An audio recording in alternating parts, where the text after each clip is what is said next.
Agora vamos falar deles, dos fungos, né? Esses bichos diferentões, né? Bichos não, né? Bichos geralmente a gente se refere a animais. Esse reino tão diferente, mas tão importante pra gente, né? Em termos de indústria, enfim, nós vamos ver aí essas características tão peculiares, né? Que tem os fungos. Aí já na capa tem um fungo que eu sinceramente acho muito bonito, que são os cogumelos, né?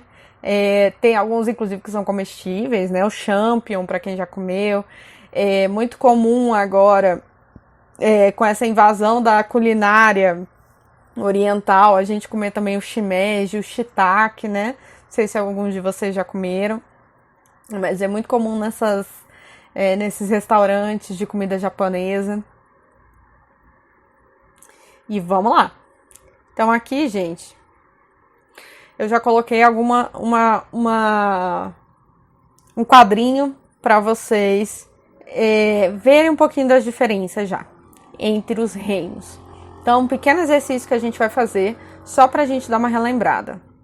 Aqui é uma estrutura, como vocês podem ver, deixa eu aumentar aqui o primeiro. Unicelular, tá? Unicelular. E sem núcleo, tá vendo o DNA solto aí? Então, assim, tem uma célula, não é vírus. Unicelular, pode ser qualquer micro-organismo, porém sem núcleo, bactéria, tá bom? Aqui nós temos cogumelos, que é do reino fungi. Então, aqui reino Monera, né? Reino fungi. Aqui é a capa lá do nosso slide de vírus, né? É um vírus, né, principalmente com essas pontinhas aqui, muito parecido com o vírus da Covid, inclusive. Aqui nós temos um ser pluricelular verde, né, microscópico. É pluricelular, mas ainda é microscópico, a gente não vê a olho nu, né? E verde, planta não é. Então, alga, tá? Alga pluricelular. Aqui nós temos um animal pluricelular que não produz seu próprio alimento, tá? Vamos adiante. Aqui nós temos um animal, tá?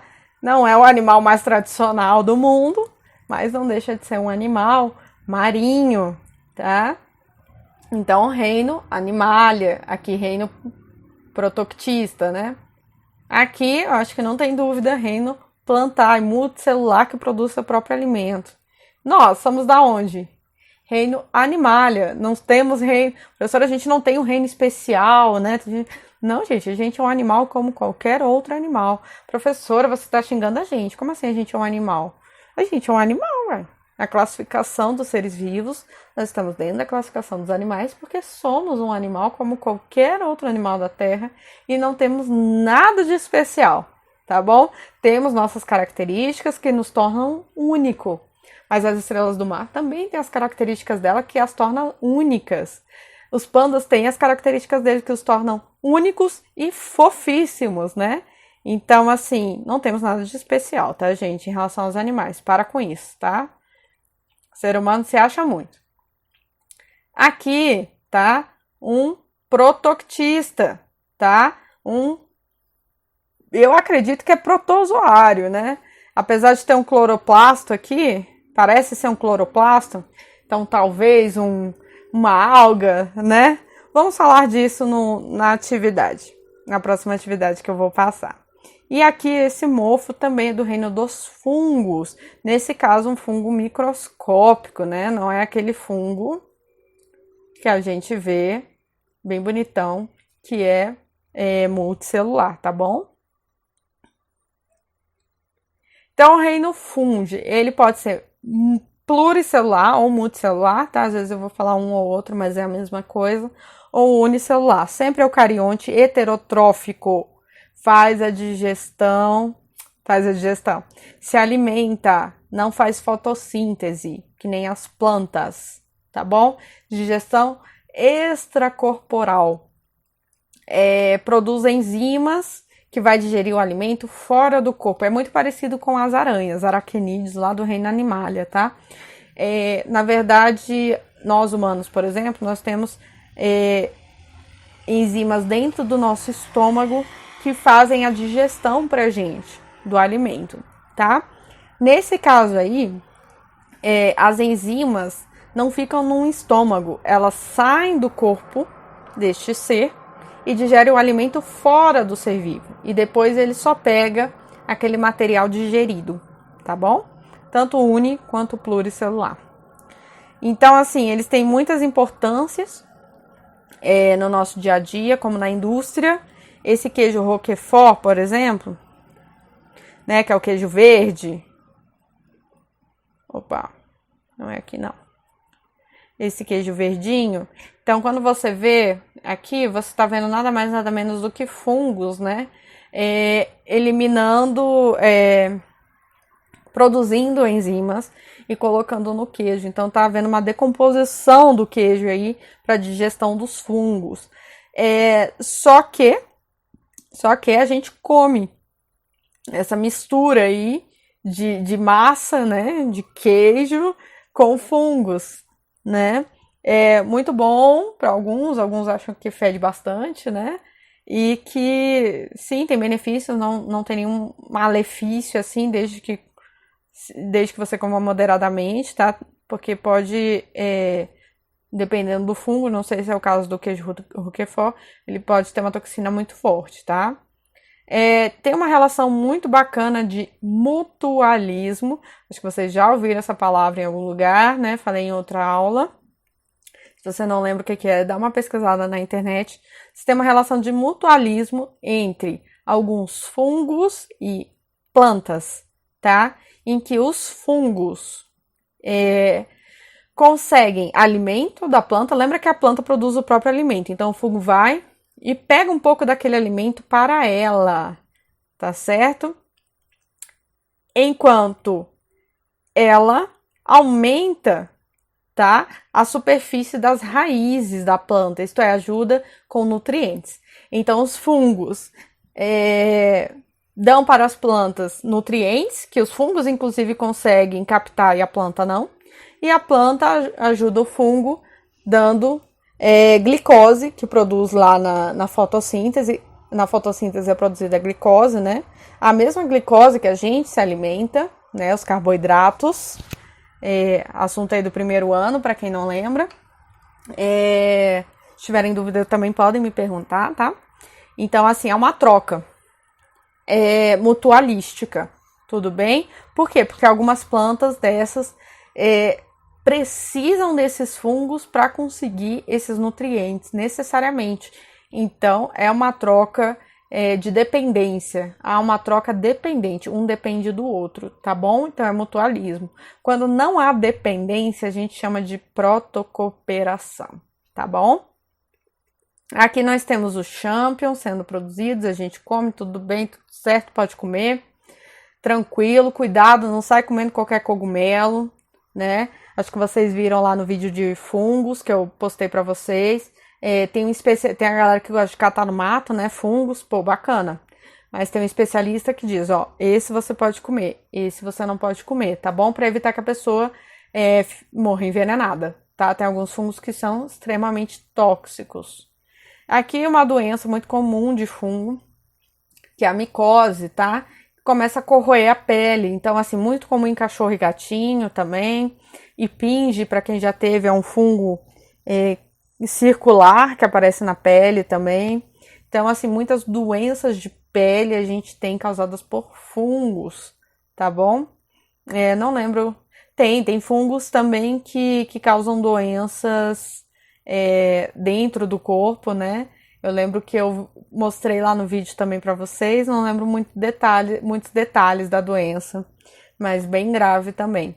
Então, a gente tem sim algumas doenças causadas por fungos, tá? Falando nisso, por exemplo, eu tenho um peixinho beta, sabe? E eles estão com no rostinho, tá cheio de fungo na pele. Tá bem feio assim mesmo. Começa a formar uns tufos de fungo na pele deles. São fungos parasitas também, tá? Que começa a corroer ali a escaminha deles. São 3 peixinhas betas, 2 estão com o fungo. né? Hoje mesmo estava comprando o remédio para tratar esse fungo. Se eu achar foto, depois eu mostro para vocês verem como não ataca só humano, tá? Podem atacar outros seres vivos também. Este fungo unicelular em específico, ele é muito importante porque ele nos ajuda muito na nossa indústria alimentícia. É o levedo, né? Chamado levedo de cerveja ou fermento do pão. Professora, como assim? Para fazer a cerveja usa o mesmo fungo que o do pão? Sim, é bizarro, mas é verdade. É o Saccharomyces cerevisiae. Esse é o nome científico dele aqui, tá?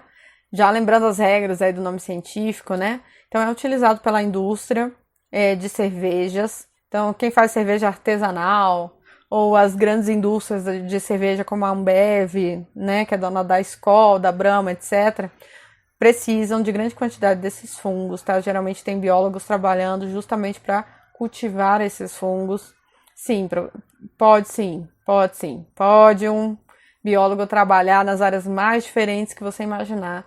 Desde uma indústria de fermento de pão, né? Numa indústria de cerveja. Porque tem seres vivos envolvidos no processo, tá bom?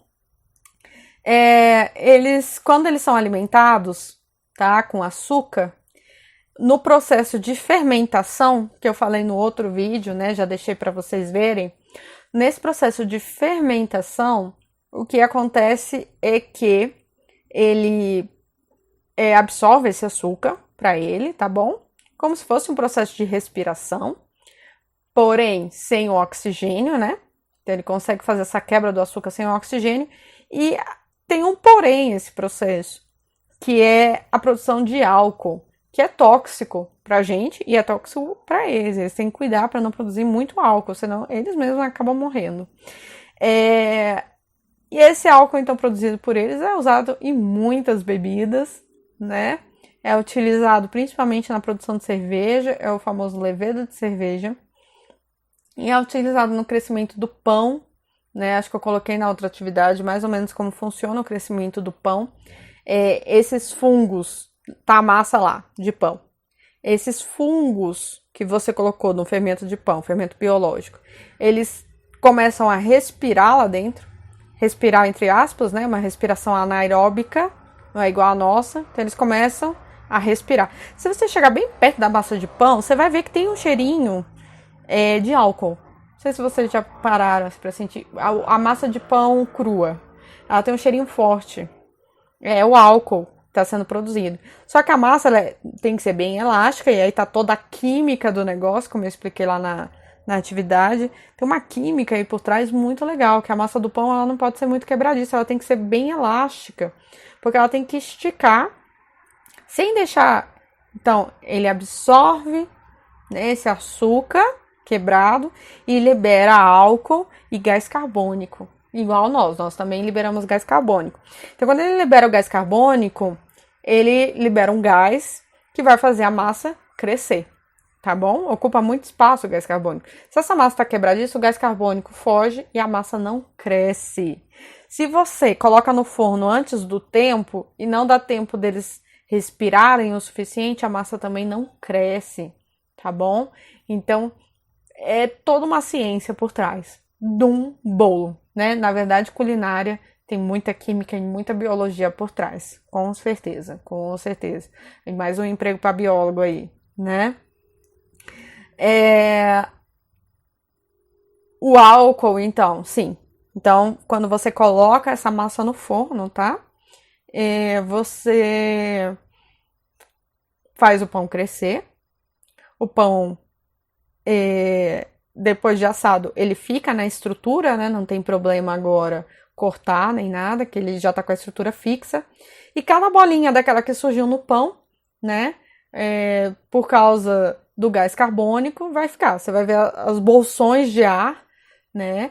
Que os fungos criaram. E sim, todos morrem com alta temperatura, o álcool evapora, por isso que o pão não tem gosto de álcool. Se tiver gosto de álcool estranho, tem alguma coisa errada, né? Pode ser que a massa esteja um pouco crua. E sim, reze por todos, né? Como eu sempre falo, reze por todos os bichinhos que morreram para você ter aquele pão maravilhoso. Foi um trabalho e tanto para eles, viu? conseguirem fazer o pão. Então, por exemplo, o pão sem algum alimento para esses fungos, como açúcar, não cresce, entendeu? Você tem que alimentar bem os fungos para eles fazerem o pão crescer. Não dá o tempo necessário para o pão crescer. Não tem respiração anaeróbica suficiente para o pão crescer, né? Então, assim, todo cuidado é pouco para fazer pão, porque você está lidando com seres vivos aí que vão estar produzindo. Mesma coisa na indústria da cerveja, né? Tem que cuidar muito bem desses fungos para que eles consigam produzir a quantidade certa de álcool. Depois tem toda a purificação do álcool, enfim. Não são processos muito simples, né? São fungos muito exigentes. Então, aqui nós temos outros exemplos, micose de novo, né? Como eu disse, fungos dão muita doenças de pele, tá bom? Causam decomposição na natureza, que é um papel muito importante dos fungos, é causar decomposição. Lógico que daí eles têm ajudas de bactérias, de vírus, Não, acho que o vírus não ajuda na decomposição não, né? Bactérias e fungos, quem sabe uns protozoários, não sei. Mas essa decomposição é muito importante para poder fazer com que os nutrientes voltem para o solo, entendeu? E a planta absorva novamente, tá? Então, assim, graças a essa decomposição que tem nutrientes no solo para que as plantas possam reabsorver. Alguns bem importantes que só fungos e bactérias decompositoras podem oferecer. Então, imagina que se não tivesse esses decompositores, tá, bactérias e fungos, o mundo seria cheio de corpos, porque eles não iam se decompor, entendeu? A decomposição não é somente química, tá? A decomposição, ela depende de seres vivos. Então, esses seres vivos vão decompondo, como está acontecendo aí nessa laranja. Por isso que lembre que todo alimento que você tem em casa nada mais é do que um bicho morto que está apodrecendo. Ou uma planta morta que está apodrecendo. Então a laranja, ela já foi retirada da árvore, ela vai começar o processo de apodrecimento. Se você tem um pedaço de carne de boi, ela já está fora do boi, né? Então está morto. As células estão mortas e já começa o processo de decomposição. Então, o que a gente mais faz quando a gente tem os alimentos em casa é tentar conservar. É um grande problema para a indústria alimentícia, por exemplo. Você conservar alimentos. Porque assim que eles são tirados do ser vivo, seja a laranja, que só é um pedacinho do ser vivo, ou seja, matar o ser vivo, né, para ter a carne, a partir dali começa o processo de decomposição. Tá bom? Então, assim, você precisa parar esse processo de decomposição e é muito difícil, tá? Você evitar que fungos e bactérias façam esse processo. E, por um lado, graças a Deus que eles fazem, porque é o que mantém os ecossistemas funcionando. Tanto em terra quanto em meio aquático, tá? Elas decompõem, por exemplo, a carne. Já viram quando fungos... É muito característico o cheiro forte deles, por causa da respiração anaeróbica. Então você vai ver, tudo que está com muito fungo, tudo que está sofrendo fermentação, tem um cheiro muito forte. Por exemplo, coalhada. Já viram o cheiro de coalhada? Tem bactérias e fungos ali que estão decompondo o leite e formam um cheiro muito forte, tá? Então, decompositores no geral, digamos, né? Tem um cheiro forte. Vinagre, álcool, todos produzidos por fungos, tá? O cheiro de coisa estragada, né? Bactérias e fungos. O cheiro de carne estragada. É um cheiro horrível, né? Eu até fico... cheiro horrível, né? Porque a decomposição faz com que os fungos e bactérias produzam gases muito mal cheirosos, né? Então, assim... Tem um cheiro forte, para a indústria alimentícia é um problema, mas para a natureza é a grande solução. Tudo é decomposto, tudo volta para o solo e será reaproveitado, tá bom? Isso é muito legal porque, assim, é muito importante esse processo para ciclar os nutrientes, para o ciclo dos nutrientes, que talvez vocês viram um pouquinho lá no ano passado. Tudo que foi seu Por exemplo, todo o carbono que forma o meu corpo, todo o oxigênio que está dentro do meu corpo, todo o nitrogênio que está dentro do meu corpo vai ser meu até o momento que eu morrer. Quando eu morrer, eu vou ser decomposta, professor, mas mesmo no caixão? Mesmo no caixão, vou ser decomposta. Esses elementos químicos vão sair do meu corpo, vão desintegrar, né? E vão voltar para o solo. Neste solo, então, vão ter árvores, plantinhas, outros micro-organismos que vão se aproveitar e vão poder crescer. Então, às vezes, olha que lindo, às vezes uma parte minha, um carbono meu, um nitrogênio, um oxigênio, daqui a um tempo vai pertencer a uma árvore. Olha que legal. E pela cadeia alimentar, essa árvore, um belo dia, vai ser comida por um macaquinho. E aí, essas folhas que o macaquinho comeu vão ser digeridas e vão fazer parte da estrutura do macaquinho. Então, talvez olha só que filosófico isso agora. Talvez o nitrogênio que está dentro de você, o oxigênio que está dentro de você neste momento, já foi de uma planta. Sempre foi de uma planta, né? Porque ela começa o ciclo. Ela começa as cadeias alimentares. E já foi, às vezes, de um elefante, e já foi de um cachorrinho, e já foi de tantos seres vivos até chegar esses elementos químicos em você. Ou às vezes nem foi de algum ser vivo, só estavam os elementos químicos lá, né? E é isso aí, né? Na verdade, os que a gente se alimenta já fazem parte da gente, né? Então a gente cresceu, a gente desenvolveu, porque a gente comeu outros seres vivos e integrou no nosso corpo as substâncias químicas dele. É assim que funciona a biologia, né, mais moleculoide, né? Voltando aqui, então, nós temos o cogumelo colorido. Ele é muito bonito, porém muito venenoso, né? O cogumelo que só o Mario Bros pode comer, para quem joga aí joguinhos de videogame antigos, né? Vai saber do que eu tô falando. E aqui um exemplo novamente de bolor, tá?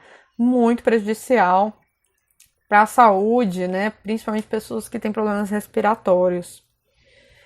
Temos outra relação mutualística que costuma cair principalmente em provas do Enem, do PAS, que é a associação de fungos com algas unicelulares. O fungo protege a alga é muito sensível, tá? Principalmente a seca, a desidratação. Então o fungo protege ela com as hifas, que são essas estruturas do fungo.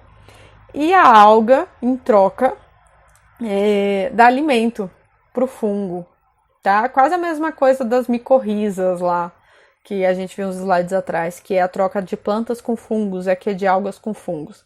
Uma alga unicelular e essa relação é mutualística, um depende do outro e um sem o outro morre, tá bom? Acredito que vocês viram em muitos lugares já essas manchinhas nas plantas, né? É muito comum ver aqui em Brasília, nas árvores da cidade mesmo, você vê esse tipo aqui de líquen, né? Tem esse tipo e tantos outros, né? Tem biólogos que trabalham só com identificação desses vários tipos de líquens que existem. Lugares poluídos a gente não vê tanto. Então, se você passar por um lugar onde tiver muito líquen, na época de chuva, né? Na época de seca, eles diminuem, por causa que a água não sustenta muito bem. Mas na época de chuva, você vai ver muitos líquens em lugares que a poluição não seja alta, tá? Lugares onde a poluição é alta, eles não sobrevivem também. Eles não estão causando nenhum dano aí à planta, só estão se apoiando na planta, tá bom? Para poder a alga ficar numa altura boa, fazer sua fotossíntese e gerar alimento para o fungo. E o fungo oferece essa estrutura para ela ficar protegida e hidratada, tá bom? Muito legal essa relação, tá? Muito, muito, muito interessante a forma que ela ocorre. Então, algumas importâncias que eu já falei, só relembrando aqui: decomposição, produção industrial, e temos fungos também na nossa flora intestinal. Então, junto com bactérias intestinais, nós temos fungos intestinais também, que ajudam aí mutualisticamente também a desintegrar alimentos e, ao mesmo tempo, nós, em contrapartida, damos casa, uma moradia aí, né? Comida e roupa lavada, né? Reprodução. Reprodução é muito importante saber para vocês entenderem os problemas de fungo. Que muitas pessoas têm. Aqui eu já entrei outra coisa. Nós temos dois tipos de reprodução dos fungos. Pode ser assexuado e sexuado. Vocês viram que isso é bem comum, né? Em protozoários, pode ser sexuado, assexuado. Em bactérias é assexuado, mas elas podem trocar informação genética, né? Que alguns consideram que é uma reprodução sexuada. Os protozoários também é uma troca genética, mas alguns consideram sexuada. Então, enfim, bactérias e protozoários podem ter reprodução assexuada ou sexuada.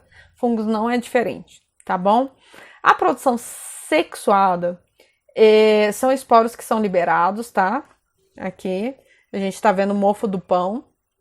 Então, lá no mofo do pão, você vai ver... Às vezes você vê esse pó sendo liberado. Não sei se vocês já bateram em lugar que tem muito fungo. Você dá uma batida assim para tirar. Não faça isso, inclusive. Mas se você já tentou tirar fungo de uma árvore ou mofo, você vai ver que vai ficar um pó no ar. Esse pozinho no ar são os esporos. Quando você abre essa estrutura cheia de esporos, aí eles voam assim. Gente, você aspirar isso é um grande problema, tá? Lembrando que fungos podem causar problemas na gente. Você aspirar esses esporos de fungo não é muito legal, tá? Então sempre evite aspirar para não ter problema respiratório, sei lá, com fungos, não sei. Sempre protejo o rosto quando eu vejo fungos, esse tipo de estrutura na natureza, para evitar os esporos entrarem na respiração e ter algum problema. Chegou perto de alguma coisa muito mofada e etc. Tenta proteger, né, a boca e o nariz, porque a gente não sabe se esses fungos conseguem se desenvolver em humanos e começar a te decompor viva aí. Acontece, tá? Como acontece com as minhas peixinhas betas, como eu contei. Esses fungos na pelezinha, nas escamas delas, estão decompondo elas vivas, né? Então esse é o grande problema de fungo. Então esses esporos encontram, né? Sai de um fungo, vai para outro, consegue então fecundar e nasce novos. Não, esses esporos, na verdade, falei errado. Esses esporos já são os nenéns, né? Então esses esporos saem e aonde eles caírem, eles vão produzir novos nenéns fungos. Então esses esporos é o que fazem os fungos se proliferarem, porque você vai olhar um pão mofado e vai dizer, meu Deus, de onde veio esse fungo? Ele tá no ar, tá? Então os esporos estão no ar. Cuidado, como eu disse, protege a respiração, boca, quando chega perto disso, porque eles soltam uma fumacinha quando você chacoalha, bate nele, e pode entrar no seu sistema respiratório, enfim, pode ser perigoso, tá? Dependendo do fungo. Pode ser tóxico, pode desenvolver algum problema respiratório. Aonde cair esses esporos, então, se tiver as condições ideais, que é umidade alta, tá? Fungo não gosta de lugares que não tem uma umidade muito grande e lugares um pouco escuros, sem muita luz, eles se desenvolvem. Então, pouca luz, muita umidade, onde os fungos geralmente se desenvolvem. Por exemplo, esse mofo aqui de parede é muito comum em regiões do Brasil, onde a temperatura é alta, eles gostam de lugares quentinhos e muito úmido, né? Por exemplo, no Rio Grande do Sul, onde eu tenho uma parte da minha família, é muito comum as casas terem esse bolor, tá? Durante a época de chuvas lá. Outro exemplo muito bom é pessoas que têm aquelas micoses no pé, nos dedos do pé, entre os dedos do pé. Por que aí isso acontece? Você tá lá com o pé dentro da meia, né? E aí tá um lugar úmido, porque você tá suando, quentinho e com ausência de luz. Então, geralmente, quando você usa muito sapato, pode acontecer de te dar coceira, de começar a corroer a pele, por causa que tem fungos se aproveitando daquele local ali. Fungos adoram umidade, tá? Adoram umidade. Em lugares secos, como aqui em Brasília, a gente não vê tanto fungo, né? Nas paredes, enfim, na gente mesmo, porque eles são menos comuns. Mas isso não quer dizer que eles não existem, eles existem em muitas espécies diferentes aqui no bioma cerrado, que é onde a gente está, tá bom? Era isso que eu tinha que passar para vocês, tá? A gente não vai ter um vídeo de doenças, porque as doenças são essas mais básicas, são muito parecidas todas, tá? E é isso, até a próxima aula a gente já entra então no reino animalia. Beijos!